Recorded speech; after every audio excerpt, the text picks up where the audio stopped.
Qui est maître de sa soif et maître de sa santé, fidèle abonné de la salle Congo Télévision, bonjour et bienvenue dans votre émission Santé à tout prix. La variole de singe, appelée autrement le monkeypox, touche aujourd'hui une grande partie de la population congolaise. D'où vient cette maladie? Nous allons en parler à travers cette émission. Mais avant tout, un petit retour du côté de la régie.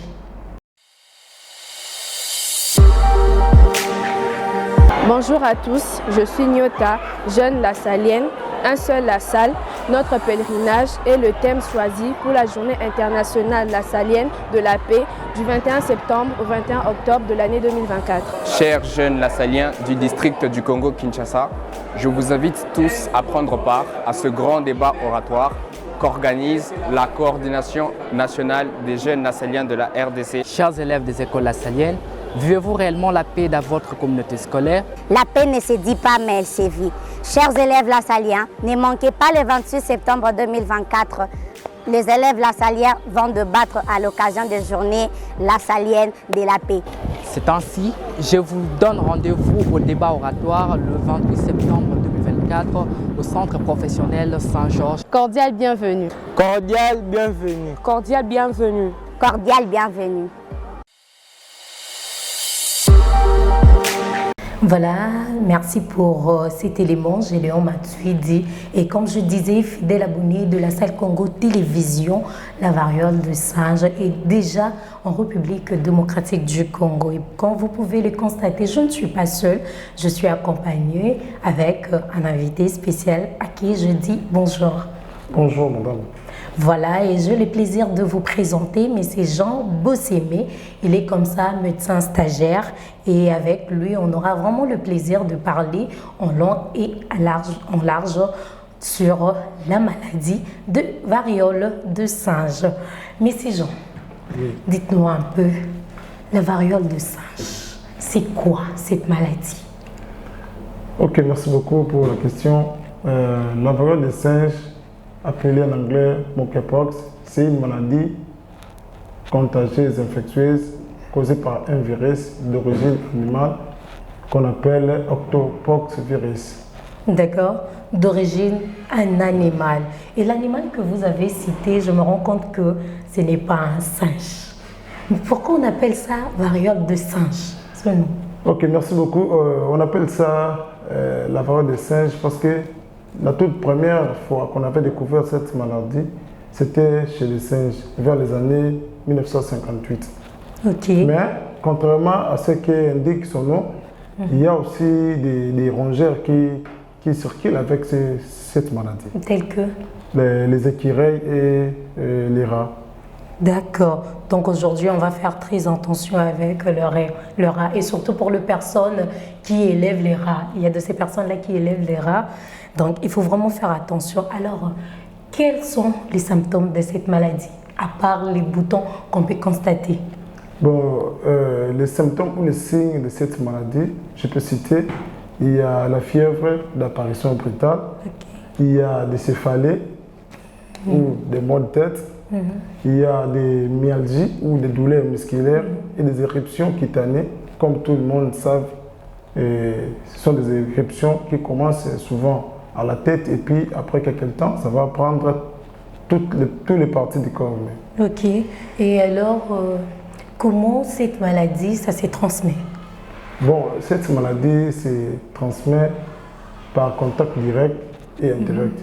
Par contact direct, je peux dire de l'animal à l'humain. Okay. Cette maladie peut se transmettre par la morsure d'un animal malade à une personne non malade, ou soit par des griffures d'un animal malade à une personne non malade. Et j'avais dit que cette maladie peut se transmettre d'une manière de la contact indirect, c'est-à-dire d'une personne à une autre. À une autre, ok. Par la voie sexuelle, je veux dire, par l'utilisation des liquides, ou soit le contact des liquides, entre autres, je peux dire le sang, le sperme, je peux dire, surtout les usages souillés dont la personne malade utilisait, soit les vêtements et autres.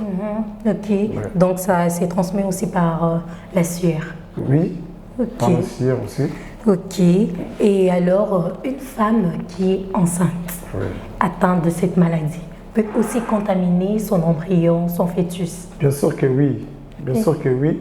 La femme enceinte peut contaminer son embryon, fœtus, grâce au placenta. Parce qu'il faut savoir que pendant la grossesse, il y a un organe qu'on appelle placenta.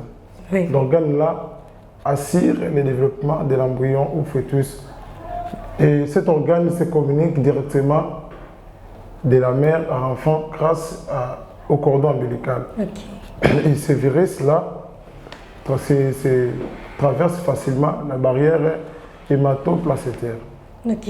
Alors, pour la femme enceinte, qu'est-ce qu'elle peut faire pour ne pas transmettre cette maladie à un enfant? Bon, la femme enceinte, une fois déclarée, soit une fois être contaminée, elle doit aller directement chercher une structure sanitaire qui est tout proche pour avoir des traitements appropriés. Parce que c'est une maladie très dangereuse. Si ça date, ça va causer beaucoup de complications. Ok, je vois, je comprends. En tout cas, merci pour cette information. Vraiment, pour les femmes enceintes, il faut faire très attention. Il faut garder votre enfant en bonne santé. Et médecin ou docteur Jean Bossémé, je retourne vers vous. Nous savons qu'au Congo, ici, vraiment, la variole de singe est présente. Quelle est la situation actuellement? Bon, la situation actuelle est vraiment grave en République démocratique du Congo parce qu'actuellement, on a enregistré au moins plus de 16 700 cas suspects, dont 575 cas de décès en République démocratique du Congo. Donc, nous devons vraiment faire beaucoup d'attention pour cette maladie. Et cette maladie, pour la première fois, a été contaminée ici vers les années 1960. Chez un enfant de 9 ans en République démocratique du Congo. Ok. Voilà. Donc, il faut vraiment faire attention avec ça. Est-ce que le vaccin, parce qu'il existe un vaccin contre ça? Bien sûr que oui, il existe un vaccin contre la maladie de monkeypox. Mais ici, dans notre pays, on n'a pas encore fait le lancement officiel de la campagne de la vaccination contre cette maladie. Mais je suis sûr que dans les jours à venir, on va lancer cette campagne parce qu'il y a déjà des vaccins qui sont maintenant ici à Kinshasa, mais il faut des moyens pour arriver dans des différentes provinces parce que dans les différentes provinces, il y a vraiment un taux élevé de cas suspects. Comme à la province Équateur, il y a un taux élevé de cas suspects, tandis que il y a des vaccins déjà ici, mais jusqu'à présent, là-bas, les vaccins ne sont pas encore arrivés. Donc, le gouvernement va faire en sorte que les vaccins puissent arriver dans des provinces pour que les gens commencent déjà à prendre les vaccins. Donc, vraiment, voilà pourquoi je comprends que le Congolais utilise aujourd'hui, comme on dit, les bokoko. Il y a des gens qui disent docteur, il n'y a pas de danger en ça où vraiment ça donne la solution à ces problèmes? Donc, pour le danger, il y a beaucoup de dangers. Parce que je vais bien dire, cette maladie se contamine par les contacts directs. Moi, je fais la médecine humaine. Je ne peux pas vraiment beaucoup entrer là-bas. Parce que je sais qu'une fois la personne est déclarée malade, tout affecté par cette maladie, même les guérisseurs là, les tradipraticiens là, une fois venir auprès de lui, il sera aussi contaminé parce que c'est une maladie très dangereuse et très contaminée. Donc ça peut contaminer tout le monde. Je disais très contagieuse. Ça peut contaminer tout le monde. Tu vois, une fois la personne est affectée par cette maladie, les guérisseurs là viennent auprès de lui, il sera aussi affecté. Je ne sais pas s'il va utiliser quelle méthode pour traiter la personne en question. Mais aujourd'hui, sur les réseaux, on voit les astuces là. Il y a des personnes qui nous montrent les vidéos qu'il faut faire ceci, il faut faire cela. Une personne peut se dire, bon, je le fais par moi-même. Moi, tant que futur médecin, je dirais non à cela. Parce que ça ne garantit pas. Ça ne garantit pas. Il faut toujours aller à l'hôpital. Comme il y a des traitements de camp, et puis il y a des vaccins déjà disponibles pour cette maladie. C'est mieux d'aller à l'hôpital qu'aller chez les guérisseurs pour faire des trucs là, des plantes. Je ne suis pas sûr de ça. Mais les vaccins prennent vraiment du temps. On regrette pour ça. Docteur Jean Bossémé, comment prévenir cette maladie? Bon, pour prévenir cette maladie, je dirais, il faut d'abord respecter les mesures barrières. Comme on s'était habitué à l'époque de la coronavirus, il faut se laver les mains régulièrement avec des savons et l'eau propre, ou soit utiliser des gels hydroalcooliques comme on le faisait auparavant. Il faut éviter des contacts avec des personnes qui présentent des signes de la maladie. Il faut éviter des contacts physiques et des contacts sexuels. Parce que si la personne déjà présente des signes de la maladie, si vous continuez toujours à être en contact avec lui, vous pouvez faire aussi la maladie. Il faut éviter la manipulation des aliments, ou soit des animaux malades, ou soit des animaux trouvés morts. Il faut aussi bien cuire les aliments, surtout les viandes. Il faut aussi bien se protéger, je dirais.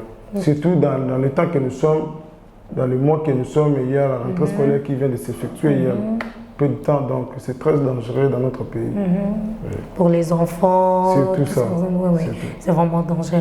Nous sommes arrivés à la fin de notre émission. Docteur, quelques conseils à donner encore à toutes ces personnes-là qui nous suivent? Ok, merci beaucoup. J'aimerais vraiment d'abord dire à tous les Congolais de se protéger contre cette maladie, parce que c'est une maladie très dangereuse et puis très contagieuse. Il faut vraiment utiliser les mesures barrières comme on faisait auparavant. Et puis, je veux dire un mot au gouvernement, de pouvoir faire en sorte que les vaccins soient partout dans la République démocratique du Congo pour donner aux gens les vaccins. D'accord, c'était vraiment un très bon message pour le gouvernement. Vraiment, le gouvernement, l'appel est lancé. Mais docteur, vous ne pouvez pas partir sans pour autant saluer même 2 ou 3 personnes. Ok, merci beaucoup.